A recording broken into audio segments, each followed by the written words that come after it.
नमस्कार। आप देख रहे हैं कैपिटल हेडलाइंस और मैं हूं वात्सल्य राय। यह है कैपिटल हेडलाइंस का लाइव शो। काफी देर के घड़ी के हिसाब से देखा जाए तो काफी देर से हम आपसे बात कर रहे हैं। आज रात में 11 बजकर 13 मिनट हो चुके हैं। लेकिन जिसे कहा जाता है कि बेटर लेट देन नेवर, मतलब कभी नहीं करने से अच्छा है कि आप देर से ही करें। और एक ऐसा मुद्दा है जिस पर 22 साल के बाद बात हो रही है, वो भी एक ऐसा मुद्दा है जिसके बारे में भी यही कहा जा रहा है कि देर से ही सही बात तो होनी चाहिए। बात है वो गोधरा की। गोधरा जो घटना हुई थी, एक हादसा हुआ था, दुर्घटना कहा जाए, वो कुछ लोगों की साजिश कही जाए, वो क्या बात थी? 22 साल बाद उस पर बात हो रही है। गोधरा के बाद जो गुजरात के दंगे हुए, उस पर दुनिया भर में काफी कुछ लिखा गया, सुना गया, पढ़ा गया। लेकिन वो जो गोधरा की घटना थी, जहां 59 लोगों की दुर्भाग्यपूर्ण मौत हुई थी, साबरमती एक्सप्रेस जो मुजफ्फरपुर से आ रही थी, अहमदाबाद जा रही थी, अयोध्या होते हुए आ रही थी, 2000 कार सेवक उस ट्रेन में थे। लेकिन बोगी S6 जिसके साथ वो हादसा हुआ, वो दुर्घटना हुई, उसके बारे में हम लोग आज बात करेंगे, क्योंकि एक फिल्म आई है और फिल्म का नाम है द साबरमती रिपोर्ट। और दो खास मेहमान, बहुत खास मेहमान इतनी देर रात में हमारे साथ जुड़े हैं। प्रशांत सिंह जी को आप जानते हैं, हमारे नियमित गेस्ट हैं, इंटरनल सिक्योरिटी मामले के एक्सपर्ट हैं, पॉलिटिकल एक्सपर्ट भी हैं, विदेश मामलों के भी एक्सपर्ट हैं। और दूसरे सज्जन जिन्हें भी आप पहचानते हैं, खासतौर पर दिल्ली के लोग, क्योंकि सक्रिय नेता हैं, समाजसेवी हैं, डॉक्टर शैलेंद्र पांडे शिक्षाविद हैं। और इनको आमंत्रित करने का मकसद सिर्फ ये था कि इन्होंने वो फिल्म देखी है और देख कर आए हैं। फिल्म में क्या है, कैसा है, क्या कुछ है, ये इनसे जाने। और वो पूरी घटना क्या है वो सिंह साहब बताएंगे, क्योंकि उस परत के अंदर कई परतें हैं। उस फिल्म में कितना कुछ दिखाया गया है तो डॉक्टर पांडे बताएंगे ही। लेकिन सिंह साहब से समझेंगे कि आखिर गोधरा पर चुप्पी क्यों है और एक फिल्म का इंतजार क्यों करना पड़ा उस गोधरा मामले पर बात करने के लिए। लेकिन उसके पहले मैं आपको बता दूं कि ये फिल्म आई है, शुरुआत में बताया गया कि ये फिल्म ज्यादा नहीं देखी जा रही है, यानी बॉक्स ऑफिस पर उसका बहुत अच्छा रेस्पॉन्स नहीं है। लेकिन अब क्योंकि बड़े बड़े राजनीतिक जो हमारे देश के नेता हैं, एक तबका राजनीतिक लोग जो गुजरात दंगे पर बहुत बात करते रहे हैं, वो गोधरा पर बात आज भी नहीं कर रहे हैं। वो गोधरा फिल्म बनी है द साबरमती रिपोर्ट, उस पर बात नहीं कर रहे हैं। लेकिन कुछ बड़े नेता जिनको लोग देखते भी हैं, सुनते भी हैं, उनकी बात को समझना भी चाहते हैं, जिनमें से आप देख सकते हैं स्क्रीन पर भी गृह मंत्री अमित शाह साहब। ये वो टीम है, ये आप देख सकते हैं। फिल्म की निर्माता है एकता कपूर, उनके बराबर में विक्रांत मैसी जिन्होंने इस फिल्म में प्रमुख भूमिका निभाई है। ये आज की तस्वीर है, मुलाकात की उन्होंने गृह मंत्री से। और गृह मंत्री साहब से पहले प्रधानमंत्री जी 17 तारीख को ही इस फिल्म को अप्रिशिएट कर चुके थे। उन्होंने ट्विटर, जिसे अब एक्स कहा जाता है, उस पर साफ तौर पर लिखा, a fake narrative can persist only a limited period of time. यानी एक झूठा नैरेटिव जो बनाया जाता है वो लिमिटेड टाइम तक, एक सीमित समय तक ही रह सकता है। Eventually the facts will always come out. और जो सच्चाई है, जो तथ्य हैं, जो जानकारियां, सही जानकारियां, वो सामने आके ही रहेंगी। और इसी तरह एक्स पर ही लिखा है गृह मंत्री ने, और उन्होंने भी इस फिल्म की काफी तारीफ की है और कहा, पूरी टीम को बधाई दी है और लोगों से कहा है कि वो देखें। और मैं आपको दोनों मेहमानों से बात करें इस मुद्दे पर, उससे पहले उत्तर प्रदेश के मुख्यमंत्री योगी आदित्यनाथ साहब, जिन्होंने उत्तर प्रदेश में इस फिल्म को टैक्स फ्री कर दिया है, उन्होंने इस फिल्म को देखने के बाद क्या कहा, 1 मिनट में आपको सुना देना चाहता हूं। उसके बाद दोनों मेहमानों से हम बात करेंगे। फिल्म के माध्यम से द साबरमती रिपोर्ट ने उस सच्चाई को सामने लाने का एक सार्थक प्रयास किया है। हर व्यक्ति जानता है, साबरमती एक्सप्रेस के साथ अयोध्या से वापस जा रहे कार सेवकों, जो अयोध्या में एक धार्मिक अनुष्ठान की पूर्णाहुति के बाद वापस गुजरात जा रहे थे, गोधरा स्टेशन के पास जो कुछ भी घटित हुआ था, उस सच्चाई को कैसे झुटलाने का हर स्तर पर प्रयास हो रहा था। लेकिन आखिर वह सच्चाई सामने आई है। उस सच्चाई पर पर्दा डालने वाले लोग आज भी देश के अंदर बहुत सारे सत्य को अक्सर झुटलाते हैं और बहुत सारे षड्यंत्रों में लिप्त पाए जाते हैं। उन्हें एक्सपोज किए जाने की आवश्यकता है और हमें पूरा विश्वास है कि यह एक साहसिक प्रयास द साबरमती रिपोर्ट के माध्यम से प्रारंभ हुआ है। यह हर उस घटना तो फिल्म इन्होंने देखी और फिल्म के बारे में चर्चा कर रहे थे। अमित शाह साहब ने भी बात की, प्रधानमंत्री नरेंद्र मोदी ने बात की और फिल्म काफी चर्चा में है। देखी कितनी जा रही है, बॉक्स ऑफिस पर क्या इसका आंकड़ा है, इसको भी समझ लेते हैं। बॉक्स ऑफिस रिपोर्ट जो तरन आदर्श एक फिल्म समीक्षक हैं, उन्होंने बताया है कि पहला जो हफ्ता है इस फिल्म का, पिछले हफ्ते फ्राइडे को रिलीज हुई थी, पहले हफ्ते में अच्छा बिजनेस इस फिल्म ने किया है। फ्राइडे को 1 करोड़ 41 लाख रुपए कमाए थे और टोटल अभी तक 12 करोड़ 16 लाख रुपए का बिजनेस कर चुकी है। धीमे धीमे माउथ पब्लिसिटी के जरिए इसकी चर्चा हो रही है। उससे पहले हम अपने मेहमानों से बात करें, आपको बता दें कि गोधरा दरअसल मामला क्या है। 27 फरवरी 2022 की ये घटना है। मीडिया रिपोर्टों के हवाले से मैं बता रहा हूं क्योंकि वहां पर मैं रिपोर्टिंग करने के लिए मौजूद नहीं था। ये गुजरात की घटना है। गोधरा जो है गुजरात का स्टेशन है, वहां पर 27 फरवरी 2002 को, यानी 22 साल से ज्यादा पुरानी घटना है ये। गुजरात के गोधरा स्टेशन से रवाना हुई थी साबरमती एक्सप्रेस और उसकी एक बोगी में उन्मादी भीड़ ने आग लगा दी थी, जिसमें 59 लोगों की मौत हो गई थी, जिसमें बताया जाता है कि 27 महिलाएं थी। अहमदाबाद की ओर जा रही थी, ये गोधरा स्टेशन से चली थी ट्रेन, तभी किसी ने चेन खींचकर गाड़ी को रोक दिया, पथराव हुआ, ट्रेन के एक डिब्बे को आग के हवाले कर दिया और ट्रेन में जो सवार तीर्थयात्री थे, कार सेवक थे, अयोध्या से आ रहे थे। इस घटना के बाद गुजरात के कई इलाकों में सांप्रदायिक हिंसा भड़क गई थी, जिसमें सैकड़ों लोगों की मौत हो गई थी। और प्राइम मिनिस्टर जो आज हैं देश के, उस समय गुजरात के मुख्यमंत्री थे, उन्होंने एक आयोग बनाया था। आयोग ने भी इसको एक साजिश बताया था। एक दूसरा आयोग बना जिसने साजिश की बात से इनकार किया, लेकिन तमाम लोग मानते हैं और सच्चाई यही बात है।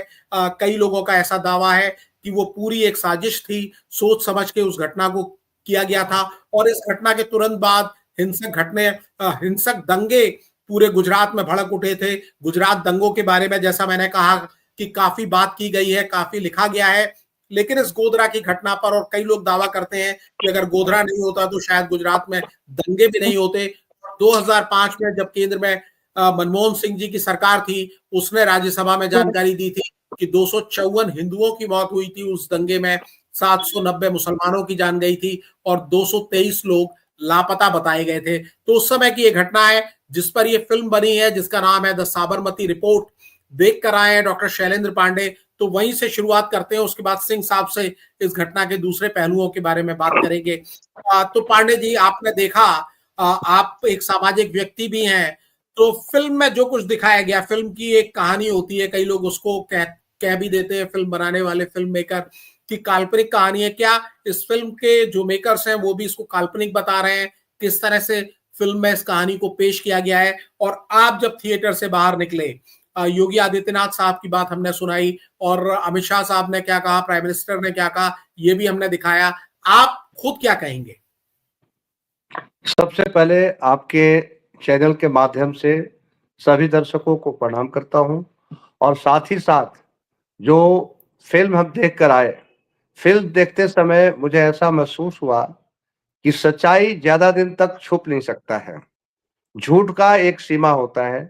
और जिस प्रकार से 22 वर्ष बाद इस फिल्म के माध्यम से ही लोग जो देख पाए, क्योंकि साक्षात तो कोई देखा नहीं कैसे क्या हुआ, लेकिन जिस प्रकार से एक्चुअल पिक्चर उस ट्रेन में, कैसे ट्रेन वहां से निकलती है, फिर किस तरह से अटैक होता है गोधरा कांड का, ये सारी चीजें देखने के बाद ये स्पष्ट हुआ कि चाहे कोई भी मरा हो, चाहे कोई भी किसी की भी जान गई हो, उसमें किसी भी धर्म के लोग क्यों ना हो, लेकिन इस तरह का बड़ा अत्याचार और इतनी सोची समझी रंजिश मतलब निकालने का किस प्रकार से वहां पर फैलाया गया, ये देखकर मुझे एक मानव होने के नाते बहुत पीड़ा हुआ, बहुत दुख हुआ।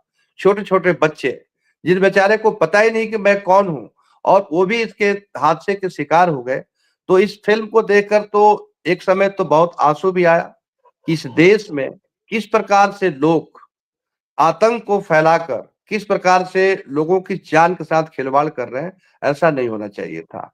और दुख इस बात का रहा कि इस सच को दिखाने के लिए 22 साल एक लंबा समय इंतजार करना पड़ा, तब जाकर गोधरा की सच्चाई सामने आई।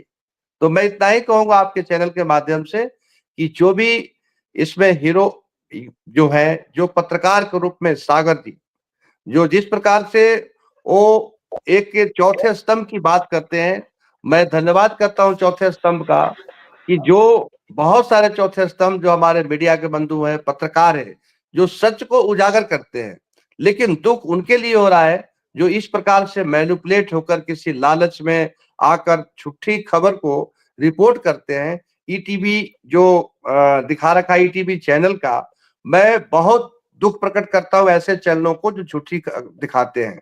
आपके जैसे चैनल, बहुत सारे लाखों चैनल दिल्ली क्या पूरे देश में चल रहा है, लेकिन मैं उन पत्रकार बंधुओं को, रिपोर्टरों को धन्यवाद करता हूं जो सच्चाई दिखाते हैं।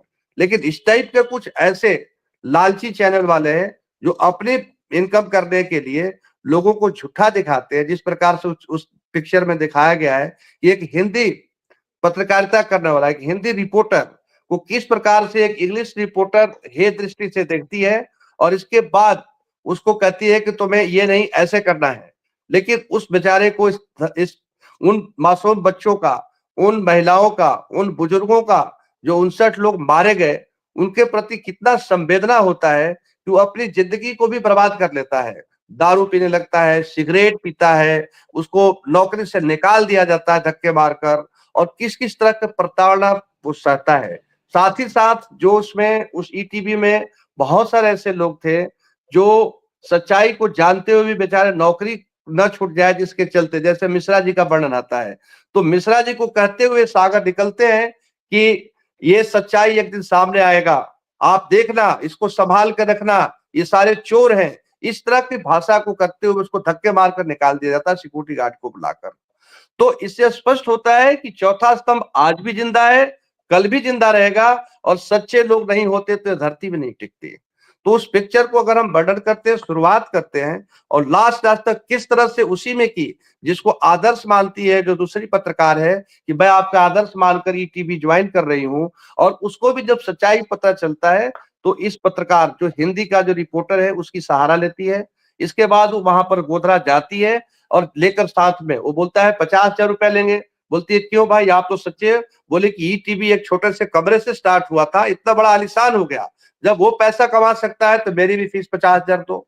और वो सिगरेट पीता है बंदा, जो सिगरेट तक नहीं पीता था, दारू नहीं पीता था, उसकी दुर्दशा उसकी गर्लफ्रेंड छोड़कर भाग जाती है, और किस तरह से संवेदना व्यक्त करता है कि आज मेरी गर्लफ्रेंड की शादी है, 501 रुपया मुझे देना पड़ेगा वहां पर।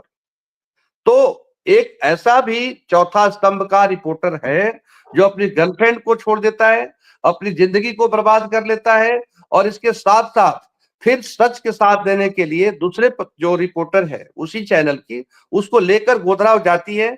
जाने के बाद वो एक साथ रहते हैं, और सारा जो एक्चुअल वहां पुलिस लगी हुई है किस तरह से मैनेज करना, और वो दृश्य देखकर तो एकदम मैं बिल्कुल कांप उठा कि जब किसी एनजीओ वाले एनजीओ बनकर जाते हैं रिपोर्ट लेने के लिए कि क्या हुआ, किस तरह से कैसे हिंसा फैला, कौन वो लेडीज थी जिसके चलते हिंसा फैला, और जिस तरह से देखा कि 20-20, 25-25 लीटर के जो तेल का गैलन है वो आखिर तेल आया कहां से, जबकि बाहर कोई भी आप पेट्रोल या डीजल लेने के लिए मना है। इसके बावजूद भी ये पहले से प्लानिंग किया गया, और किस तरह से लोगों ने इस हिंसा को फैलाया कि छेड़छाड़ कर दिया, गांव वाले को बुलाया, 5-10 मिनट में इकट्ठे हो जाते हैं।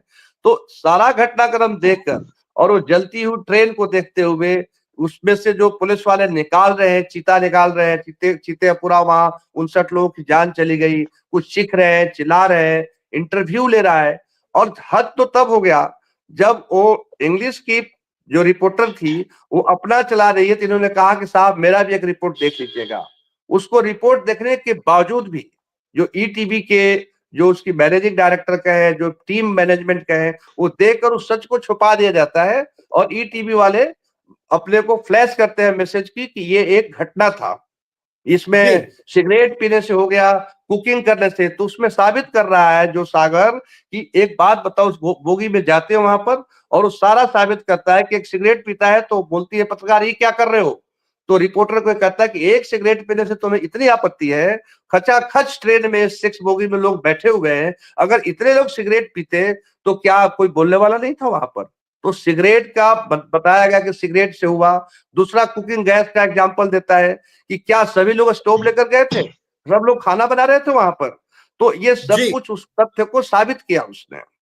तो मैं यही कहूंगा कि जो सच्चाई ईटीवी के हिंदी रिपोर्टर ने जो दिया है ऐसा ही सच सामने आना चाहिए, और चौथा स्तंभ को मैनिपुलेट करके किसी के दबाव में आकर, किसी लोभ लालच में आकर कोई भी चीज देश को नहीं दिखाना चाहिए। सच्चाई सामने आना, इसीलिए कहा गया कि मीडिया हमारा देश का चौथा स्तंभ है। जी बिल्कुल बिल्कुल बिल्कुल, मुझे लगता है कि इसके माध्यम से बताने की कोशिश की गई है कि जो सही बात थी उस समय, जो सही घटनाक्रम था, उसकी मीडिया में रिपोर्टिंग नहीं हुई। फिल्म में शायद ये कथानक बुनकर किरदारों के हवाले से, जिनका आप जिक्र सागर के रूप में कर रहे हैं, विक्रांत मैसी, जिन्होंने इसमें मुख्य भूमिका निभाई है। मैं बस एक संक्षेप में आपसे जानना चाहूंगा कि आपने ये फिल्म देखी, इसके पहले क्या आपको सच्चाई से आप वाकिफ थे, या फिल्म देखने के बाद ही गोधरा पर आपको जानकारी मिली, या आपको जानकारी पहले से थी, सारे घटनाक्रम से आप वाकिफ थे? देखिए, गोधरा कांड के बारे में जब 2002 में हुआ था तो अब लोगों ने अखबार में पढ़ा था, सच्चाई नहीं पता था। लेकिन जब इस फिल्म को दिखाया गया और जब सामने अपनी आंखों देखा और रियल पिक्चर लिखकर आया कि ये वर्चुअल नहीं है, रियल है, उस समय ट्रेन में आग लगा, किस तरह से अफरा तफरी मची, किस तरह से लाठी डंडे पथराव हो रहा है, जो दिखाया गया है, अगर इस तरीका की सच्चाई है तो ये पता चला पिक्चर देखने पर। पहले हमें कुछ नहीं पता था, केवल गोधरा के जी जी सर सिंह साहब, मैं आपको शामिल करना चाहूंगा चर्चा में। और जिस तरह कई लोग सवाल उठा रहे हैं कि मुद्दा यह है कि गोधरा पर चुप्पी रहती है, गुजरात दंगों पर काफी बोला जाता है, गोधरा पर बात नहीं होती है। और मैंने फिल्म तो नहीं देखी है, लेकिन इसके प्रमोशन करते हुए आर्टिस्ट को देखा है, वो भी हर जगह जाकर, विक्रांत मैसी और एकता कपूर और टीम के बाकी लोग यही बात कह रहे हैं कि गोधरा, जहां से पूरा घटनाक्रम शुरू हुआ, गोधरा ना होता तो गुजरात 2002 भी ना होता। तो बहुत सारे लोग कह रहे हैं कि गोधरा पर बात नहीं होती। क्या आपको भी ऐसा लगता है? और उस समय का जो सच है, आपकी जानकारी में है, वो क्या है? अगर आप बताएंगे, आपके माध्यम से हमारे देखने वालों तक भी वो सच पहुंचेगा। जी, देखिए, एक चीज है कि आपने फिल्म के बारे में काफी कुछ बता दिया, और ये महोदय भाजपा नेता जो हैं माननीय, उन्होंने तो चूंकि फिल्म देखकर आए हैं तो उन्होंने बहुत सारी चीजें बहुत स्पष्ट कर दिया, और मीडिया में भी आ रहा है, बहुत सारे लोग फिल्म भी देखने जा रहे हैं, इसलिए हम फिल्म पर ज्यादा चर्चा नहीं करेंगे। फिल्मों के माध्यम से सभी लोगों को सब कुछ पता तो चल ही रहा है। लेकिन आपका सबसे अहम सवाल जो है ये है कि गोधरा पर चर्चा नहीं होती है, गुजरात दंगों पर चर्चा बहुत ज्यादा होती है। मतलब होती है नहीं, बहुत ज्यादा होती है, आउट ऑफ ये बॉक्स, माने बहुत ज्यादा होती है। तो इसका एक चीज हम लोगों को ध्यान देना होगा कि आज से नहीं, बहुत पहले से भारत के खिलाफ और सनातन धर्म के खिलाफ, ये दोनों चीज, सिर्फ सनातन धर्म के खिलाफ है ऐसा नहीं है, और सिर्फ भारत के खिलाफ है ऐसा भी नहीं है, ये दोनों ही टारगेट पर हैं। तो भारतवर्ष हमारा और सनातन धर्म, इन दोनों के खिलाफ एक एजेंडा और एक इकोसिस्टम पूरे वर्ल्ड लेवल पर इंटरनेशनली काम कर रहा है, और उसमें बहुत किस्म के टूलकिट को इन्वॉल्व किया जाता है। और बहुत तरीके से वामपंथी तथाकथित इतिहासकारों ने, जिन्होंने संस्कृत नहीं पढ़ा, फारसी नहीं पढ़ा, लेकिन वो फारसी किताबों का जिक्र करते हैं, संस्कृत का जिक्र करके और इतिहास लिखते हैं। मतलब सारा झूठ परोसने का ठीका उनको दिया गया था, और उन्होंने बखूबी झूठ परोसा, और झूठ को स्कूलों में, कॉलेज में, इतिहास की किताबों में, तमाम जगहों पर जहां पढ़ाना चाहिए वहां पढ़ा दिया गया। ये कांग्रेसी सरकारों ने इस देश में ये काम किया है, और तुष्टीकरण की नीति के लिए या वोट बैंक की राजनीति के लिए या और भी कुछ उनके मन में होगा उसके लिए उन्होंने ये किया है बखूबी। ये मैं क्यों कर रहा हूं, कैसे कर रहा हूं, इसको सब्सटेंशिएट भी मैं करता हूं। मैं ये बेसलेस बात नहीं कर रहा हूं। आप सिंपली देखिए कि गोधरा सबसे भयानक घटना थी, बहुत ही भयानक घटना थी, बहुत क्रूर और बहुत ही अमानवीय घटना थी और उसका रिएक्शन था गुजरात दंगा। होना नहीं चाहिए था, मैं भी सहमत हूं। हर कोई मानवतावादी है जो सहमत होगा कि नहीं, दंगा नहीं होना चाहिए, हिंसा नहीं होना चाहिए, हम लोग सब प्रेम भाव से रहें तो ज्यादा अच्छा है। लेकिन एक चीज है कि हुआ तो उसी के चलते, गोधरा कांड के रिएक्शन के चलते। अब एक चीज उसी संदर्भ में मैं और आता हूं। 1989 में, 1989 में भागलपुर में, बिहार के भागलपुर में दंगा हुआ। और वहां भी क्यों दंगा हुआ? उस टाइम शिला पूजन कार्यक्रम चल रहा था। एक शिला पूजन का यात्रा, एक शोभा यात्रा या जुलूस या जो भी कह लीजिए, वो निकाला गया भागलपुर शहर में। तो एक ततारपुर है, मुस्लिम बहुल क्षेत्र है, उसके बगल से, ततारपुर के अंदर से नहीं, उसके बगल से मेन रोड पर उस जुलूस को जाना था और उस जुलूस पर बम फेंके गए और उसके बाद उसके रिएक्शन में वहां दंगे हो गए। और वहां का भी दंगा इतना बड़ा था। गुजरात तो एक बड़ा प्रदेश, वहां 26 लोकसभा की सीटें हैं। भागलपुर में पूरा देहाती और शहरी क्षेत्र मिला लीजिए तो 1 लोकसभा क्षेत्र है। और उतना लिमिटेड एरिया में इतना बड़ा दंगा हुआ कि उसमें 4000 से अधिक लोग मारे गए थे। 2 महीना से ज्यादा तक दंगे चले और 50,000 लोगों से ज्यादा वहां विस्थापित हुए थे और करोड़ों अरबों रुपए का नुकसान हुआ था। हैंडलूम का केंद्र था भागलपुर, रेशम उद्योग का केंद्र था भागलपुर, बहुत बड़ा सेंटर था भागलपुर, औद्योगिक शहर था भागलपुर। उस टाइम बर्बाद हुआ तो आज तक आबाद नहीं हो पाया। उतना बड़े पैमाने का दंगा हुआ। लेकिन चूंकि कांग्रेस का काल था, कांग्रेस का शासन था बिहार में भी, केंद्र में भी, तो इसलिए उस दंगे को कोई नाम नहीं लेता है। तो एक एजेंडा तो है। आप गुजरात के माध्यम से, क्योंकि वहां नरेंद्र मोदी, भाजपा की सरकार थी, तो आपको घेरना है किसको? सनातन को घेरना है। आपको घेरना है किसको? भारतवर्ष की इमेज को घेरना है। तो इसलिए आपके दिल में, आप अगर इंटरनेशनली भारत विरोधी, सनातन विरोधी इकोसिस्टम के आप अंग हैं, तो आपको टारगेट करने के लिए इससे बढ़िया मौका नहीं मिल सकता था। तो गुजरात दंगों को माध्यम से नरेंद्र मोदी के लिए अमेरिका तक को लिखा गया कि इनको वीजा मत दीजिए। तो ये सारी चीजें हुई। इतना ही नहीं, आप और भी इतिहास में चले जाइए। अकबर को महान बताया गया, औरंगजेब को यह बताया गया है कि वो मंदिर बनाने में सहयोग करता था। उतना आतताई, उतना दुर्दांत, उतना बड़ा राक्षस, निरशंस, कुकर्मी और माने क्या क्या क्रूर, अपने बाप को पानी तक नहीं देता था, जेल में बंद किए हुए था। तो और उसके बारे में खुद एक मुसलमान विद्वान, तारिक फतेह साहब अब दुनिया में नहीं रहे, वो बोलते थे कि दारा सिकोह का इस्लाम क्यों नहीं मानते हो, औरंगजेब का इस्लाम क्यों मानते हो, ये बोलते थे। उनको भी इतनी नफरत थी उस औरंगजेब से। टीपू सुल्तान का महिमा मंडन किया जाता है। तो इन सारी चीजों को आप जोड़कर देखें तो कहां मतलब इसमें एकदम खुली स्पष्ट हो जाता है कि गोधरा को दबाकर, गोधरा की बात को गौर करके, साइलेंट करके सिर्फ सेंटर करना है इसको, गुजरात दंगे को। तो ये एक एजेंडा का हिस्सा है। इतना ही नहीं, लालू प्रसाद रेल मंत्री बने, मनमोहन सिंह की सरकार थी यूपीए 1, तो एक बनर्जी कमीशन बैठाया गया। उसमें ये झूठ गढ़ा गया कि गोधरा जो रेल दुर्घटना ये जलाया गया S6 बोगी साबरमती एक्सप्रेस का, वो जो है वो मुसलमानों का किया धरा नहीं था। तो इन सब चीजों को झूठ गढ़ने का काम, बाटला हाउस इनकाउंटर, दुनिया जानती है कि उसमें आतंकवादी मारे गए थे। दिल्ली पुलिस के एक इंस्पेक्टर उसमें वीरगति को प्राप्त हुए थे। उस इंस्पेक्टर के प्रति अपमानजनक व्यवहार किया गया, वो हमारे वीरगति शहीद महान इंस्पेक्टर के लिए, और उन आतंकवादियों के प्रति सिंपैथी, उनके लिए आंख में आंसू आना, उनके लिए सलमान खुर्शीद का रोना धोना, दिग्विजय सिंह का उसके प्रति तड़प होना, अजमल कसाब के जो पाकिस्तान से आया था, मुंबई अटैक हुआ, 400 के लगभग निहत्थे लोगों को, होटल में घूमने आए लोगों को मारा गया, पूरे मुंबई में आतंक मचा दिया गया, इतना भयानक कांड हुआ और आतंकी घटना थी, और आतंकी में भी एकदम नृशंस आतंकी घटना थी। उसमें अजमल कसाब के हाथ में कलावा इसलिए बांधा गया कि क्योंकि वो मारा जाएगा, सबको पता था कि वो इनकाउंटर में मारा जाएगा, और मारा जाएगा तो उसको फिर बाद में क्या, उसको वही कहा जाएगा कि ये हिंदू था, क्योंकि उसके हाथ में कलावा बंधा हुआ है।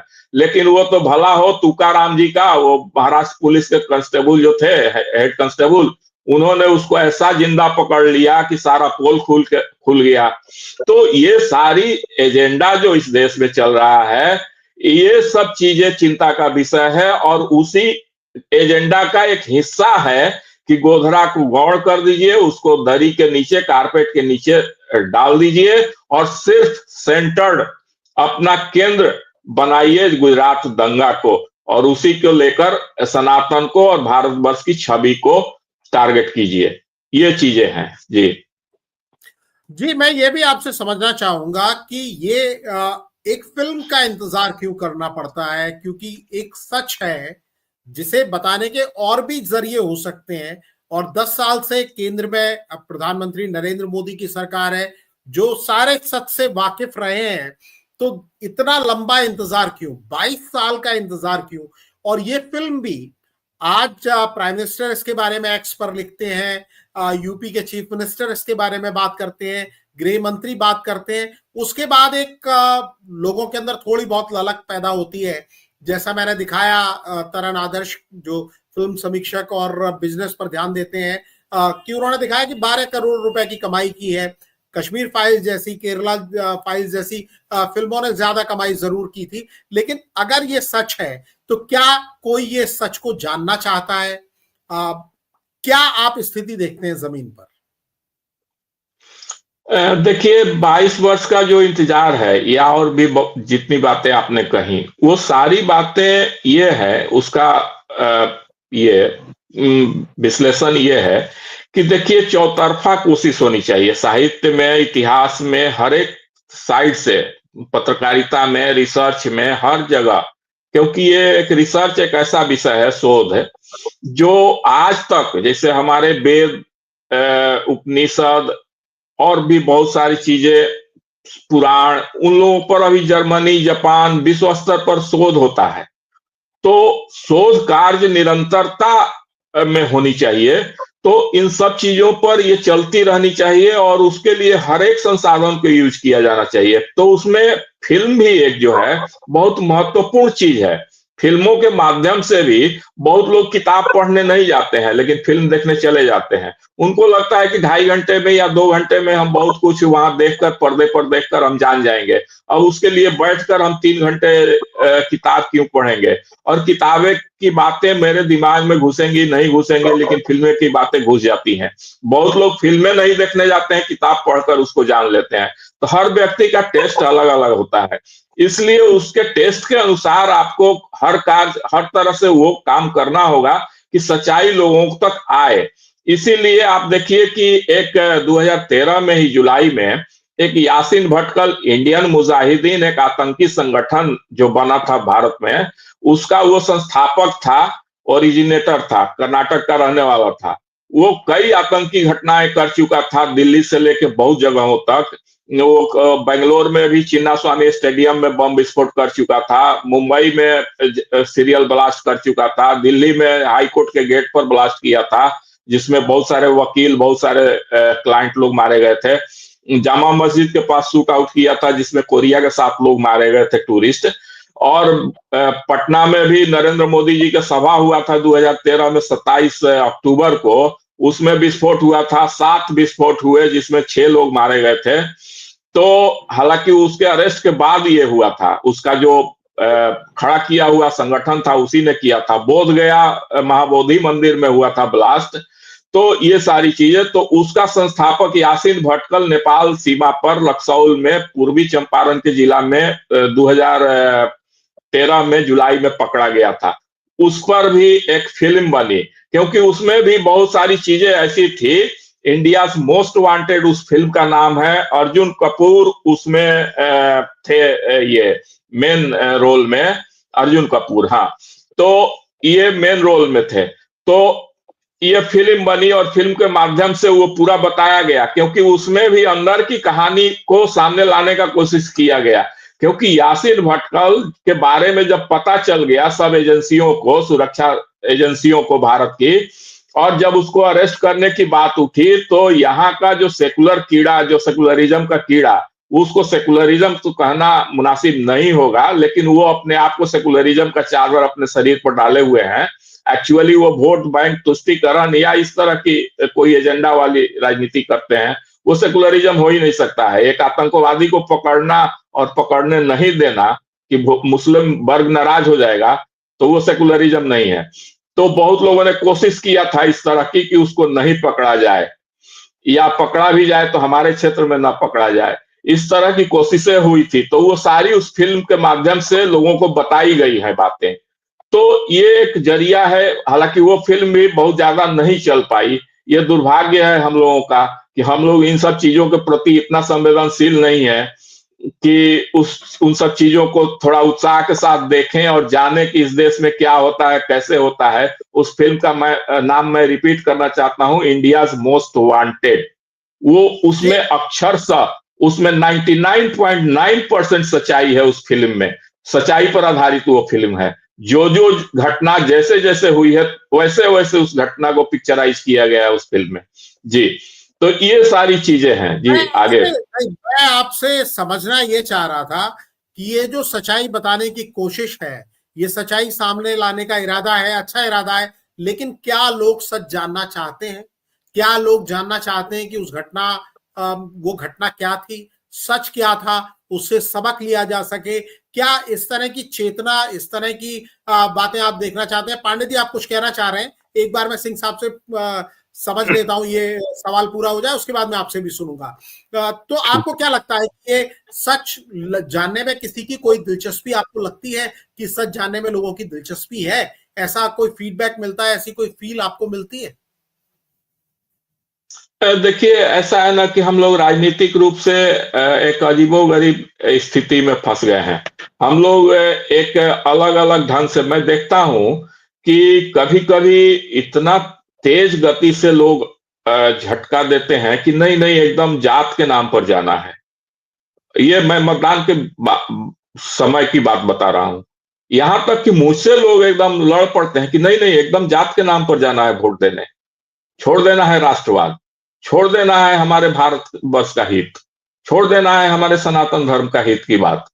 तो ये जो हम लोगों की दिक्कत है कि हम इस लाइन पर बटे हुए हैं कि अपने जात को नेता को वोट देना है, जबकि हम अच्छी तरह भली भांति जानते हैं कि जात के लाइन पर जब जाएंगे तो जो तथाकथित नेता है वो और उसका परिवार इस देश को लूटेगा, करोड़ों कमाएगा, अरबों कमाएगा, लंदन में होटल बनाएगा, जमीन हड़पेगा, और वो पीढ़ी दर पीढ़ी राज करेगा। उससे हमारे देश को, हमारी जनता को फायदा नहीं होने वाला है। तो हम एकताबद्ध होकर काम करें। लेकिन ये है जो विभाजित चीजें हैं और विभाजनकारी एजेंडा है, उसके चलते लोगों की उदासीनता जरूर रहती है कि इन सब चीजों में रुचि लोगों की कम होती है। ये बात जरूर स्वीकार करनी पड़ेगी। जी, डॉक्टर साहब, डॉक्टर पांडे, आप क्या कहना चाहते हैं?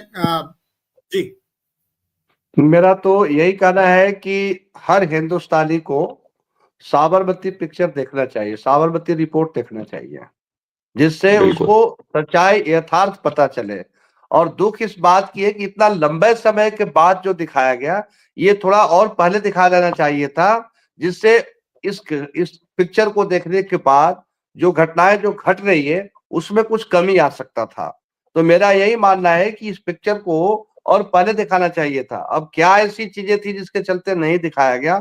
लेकिन पिक्चर क्या होता है, पिक्चर जब कोई देखता है तो पूरे स्टोरी, पूरा उसका रिएक्शन, एक्शन और जो उसमें जो दिखाया गया, देखने वाले को अपने नजरिया अलग अलग होता है। लेकिन मेरा तो ये मानना है कि पिक्चर से बहुत जल्द लोगों को, एक अनपढ़ आदमी भी जल्दी समझ लेगा कि क्या सामने वाला कह रहा है, क्योंकि सरल भाषा होता है और सामने पिक्चर तस्वीर दिखाई देता है। तो ये जो यथार्थ है, जो सच्चाई है साबरमती का, इस साबरमती सच्चाई, द साबरमती रिपोर्ट की सच्चाई देखकर मुझे यही लगा कि इस देश में बहुत सारी ऐसी घटनाएं हैं जिसको छुपा दिया जाता है। सच्चाई कुछ और होता है, दिखाया कुछ और जाता है। लेकिन मैं इस फिल्म के माध्यम से सभी रिपोर्टर बंधुओं से हाथ जोड़ के निवेदन करता हूं कि आप सच्चाई दिखाते रहिए। देश को आगे बढ़ाना है, तरक्की पर लाना है और सच्चा घटनाक्रम दिखाना है, जिससे हमारा समाज में भी एक अच्छा प्रभाव पड़े और साथ साथ देश में उन्नति करे। और जिस प्रकार से दंगा और जिस प्रकार से लोगों को जातीय संघर्ष, खुली संघर्ष बिहार में भी इन्होंने जिक्र किया। बिहार में एक जमाना था, लालू के राज में भूरा बाल समाप्त करो का एक नारा उन्होंने दिया था। भूरा बाल में भूमिहार, राजपूत, ब्राह्मण, लाला, जिसको कायस्थ बोलते हैं। क्या इस जातियों में पैदा होना कोई अपमान की बात थी? लोगों ने अपनी जमीन बेच बेचकर बाहर निकल गए, घर द्वार छोड़कर। जिस तरह से जम्मू कश्मीर में विस्थापित हुए, वैसे बिहार के भूमिहार भी विस्थापित हुए, राजपूत भी विस्थापित हुए थे। तो खैर उन घटना में मुझे नहीं जाना है। अगर ऐसे ही समय समय पर अगर जल्द पिक्चर बनाकर समाज को दिखाया जाए तो मैं मानता हूं कि जो जिस प्रकार से करप्शन है, भ्रष्टाचार है, जिस प्रकार से ये खूनी आतंक हो रहा है, इस पर लगाम जरूर लगेगा। और इसमें मीडिया के बंधुओं का बहुत बड़ा योगदान होगा कि सच्चाई सामने आए। दिन हम टीवी पर फेक देख लेते हैं कोई न्यूज को, तो न्यूज रिपोर्टर सही अपनी जिम्मेवारी को समझे। और जिस प्रकार से जो हिंदी का रिपोर्टर ने जो कमाल करके दिखाया, वो कहता है कि इंग्लिश बोलने से कुछ नहीं होता है। तो इस पिक्चर में आप देखेंगे तो वो उसको रिपोर्टर को डांटता है जब हॉट टॉकिंग होती है कि क्या तुम इंग्लिश अपने आप को क्या समझती हो, हिंदी बोलना कोई पाप है। और हिंदी रिपोर्टर एक दिन किस प्रकार से कैमरा संभालते संभालते इंग्लिश रिपोर्टर का और इस यथार्थ तक जाता है और उसकी भाग किस्मत खुल जाता है। लास्ट में दिखते तो बहुत आज इस पिक्चर में दिखाया है, वो कैरियर बनाना चाहता है बेचारा, कैरियर नहीं बन पाता है। कैमरामैन का भी रोल करता है, वहां भी अपनी टैलेंट को दिखाता है। तो जो टैलेंटेड आदमी है, चाहे किसी भी पोस्ट पर चला जाए, वो टैलेंट उसके पास है तो अपनी टैलेंट को निखार कर रहता है। बस आवश्यकता है कि उसकी टैलेंट को इस देश के लोग समझे, इस देश को लोग समझकर उस टैलेंट को निखारने के लिए मौका दे। अब आरक्षण में जो देश की आरक्षण की समस्या है, इतना भयावह समस्या है कि इस फिल्म, उस पर भी एक फिल्म बनना चाहिए कि किस प्रकार से आरक्षण लेकर लोग, जिसके पास डिग्निटी नहीं है, मेरिट नहीं है, वो आदमी सुपर बॉस बन जाता है और जिसके पास है वो पीछे हो जाता है। मैं रोकूंगा, आप राजनीतिज्ञ हैं, फिर मैं आपको सलाह भी दूंगा कि आप चुनाव भी लड़ना चाहते हैं। तो इस तरह के सेंसिटिव मुद्दों पर हम अगर बात करें तो हमारे पास कुछ तथ्य हो, कुछ उदाहरण हो। मैं आपसे मैं किसी के खिलाफ नहीं बोल रहा हूँ, मैं तो ये कह रहा हूँ मेरिट और नॉन मेरिट वो सब डिसाइड करने के लिए बहुत लंबी इस रिजर्वेशन देने के पहले बहस हुई है। एक दिन हमारी आपकी इस मामले पर पहले भी चर्चा हो चुकी है। मुद्दा आज गोधरा का है।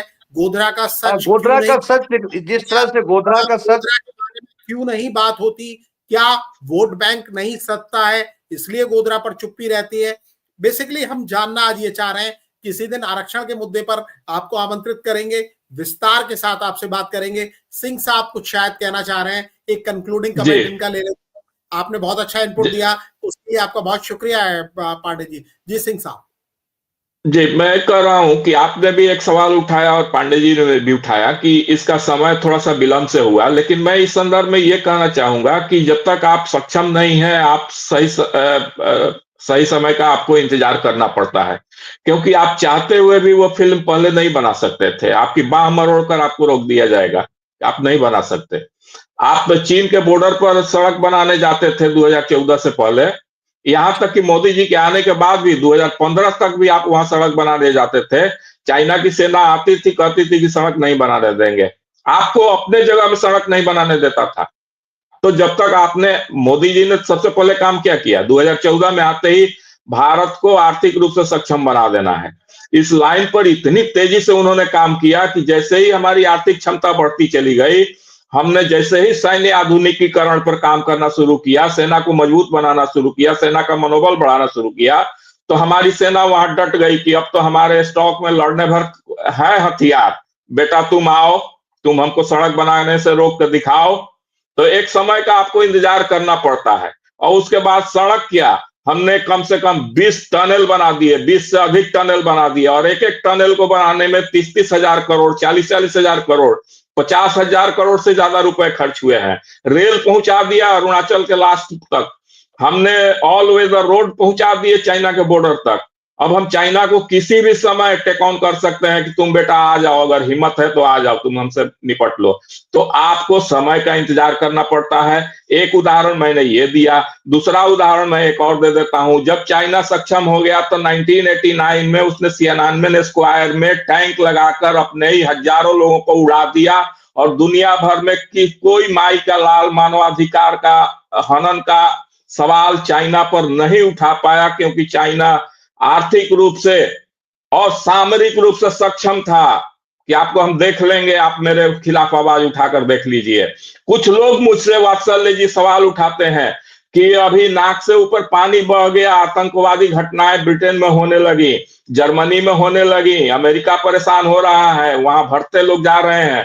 मैं उनसे कहता हूं कि जानते हैं, अमेरिका और यूरोप तमाम देशों में इतनी ताकत है कि जिस दिन वो लोग ठान लेंगे ना, उस दिन सारे को चिट्टी की तरह मसल के रख देंगे, और उन पर कोई यूएनओ, कोई मानवाधिकार, कोई बीबीसी, कोई अल जजीरा, कोई वाशिंगटन पोस्ट, कोई एमनेस्टी इंटरनेशनल, कोई सिक्योरिटी काउंसिल कोई सवाल नहीं उठा सकता, क्योंकि उनके पास सक्षमता है, उनके पास क्षमता है, उनके पास अर्थ है, अर्थ बल है, उनके पास सैन्य बल है।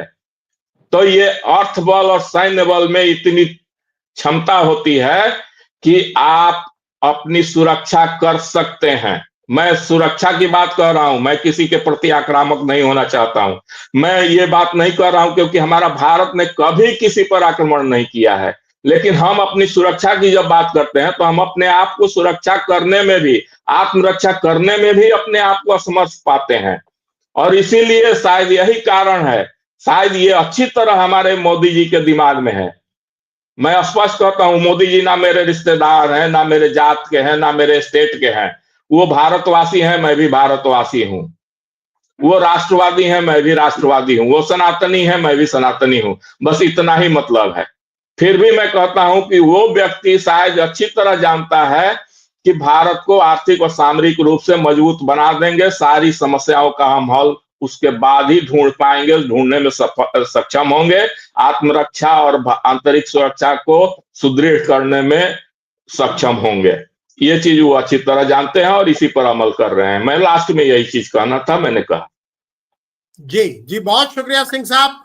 और गोधरा पर चुप्पी क्यों, आप समझ ही गए, सिंह साहब ने बताया। और इस फिल्म जिसकी वजह से चर्चा में दोबारा गोधरा और वो पूरा घटनाक्रम है, उसके बारे में शैलेंद्र पांडे जी ने बताया। आप दोनों का बहुत शुक्रिया, बहुत आभार, इतनी देर रात तक आप हमारे साथ जुड़े। और तमाम देखने वालों का भी बहुत आभार। नमस्कार।